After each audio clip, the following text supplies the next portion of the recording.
faire à l'idée, le thermomètre va continuer à augmenter pendant des décennies, voire des siècles.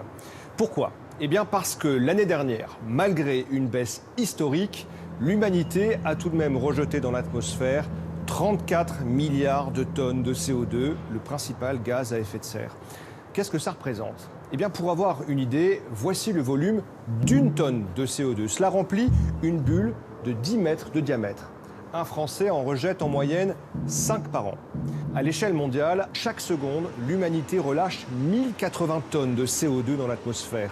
Un sacré geyser de bulles.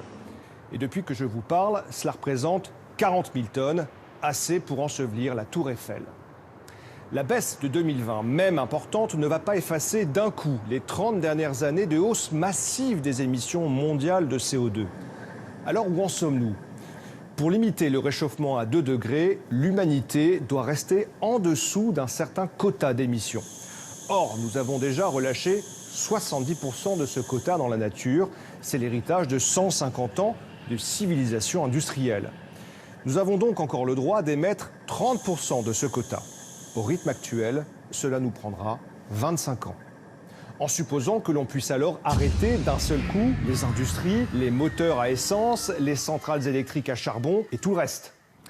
L'autre solution, plus progressive, serait de prolonger la baisse amorcée en 2020 pendant les 50 prochaines années grâce aux énergies renouvelables ou décarbonées et aux nouvelles technologies. 2021 est donc une année cruciale dans la lutte contre le réchauffement. En attendant, la concentration de CO2 dans l'atmosphère continue de grimper à un niveau inégalé depuis 3 millions d'années. Un dessin très convoité. Si vous êtes amateur de BD, ce dessin va forcément